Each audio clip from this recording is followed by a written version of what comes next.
Potentially historic vote tonight at the State House. A group of House lawmakers set to vote on abortion rights. This vote on the amended version of the Reproductive Privacy Act is the first of its kind here in Rhode Island. And taking a live look at the State House and the House Judiciary Committee right now, where discussion on this vote is getting underway. The legislation would guarantee the right to an abortion in the state in case there is a change to the landmark 1973 Roe v. Wade decision, which legalized abortion nationwide. Eyewitness News reporter Steph Machado has been tracking this bill and is live at the State House. Steph.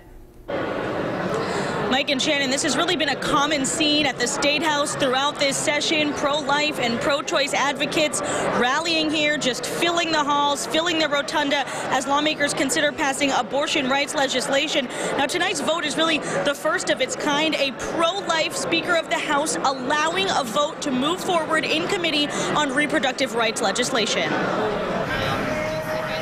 After years of debate over abortion rights, tonight the Rhode Island House Judiciary Committee will take its first ever vote on the issue, deciding whether to approve an amended version of the Reproductive Privacy Act. The bill legalizes abortion up to fetal viability, with an exception to preserve the life or health of the mother. It also explicitly affirms the federal ban on partial birth abortion.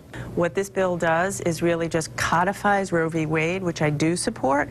It's not about expanding abortion rights. The Roe v. Wade decision from 1973 does say states can't ban abortion when it comes to preserving the life or health of the mother. But Republican David Place says he's voting against the bill tonight because he wants a better definition of health. There aren't a whole lot of people that argue between the life of the mother, but when you open it up to the health aspect of it, it's a very broad statement. All it says is the health of the mother.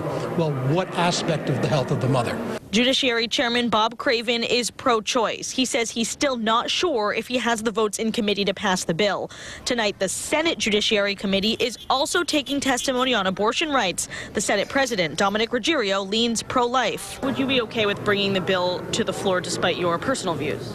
Yes, I would. And that House Judiciary vote is about to begin downstairs. I actually spoke to Chairman Craven again a few minutes ago. He told me he is reasonably comfortable that the bill will pass out of committee. We will, of course, bring you those results on Eyewitness News as soon as the vote happens. Live at the State House, I'm Steph Machado, Eyewitness News.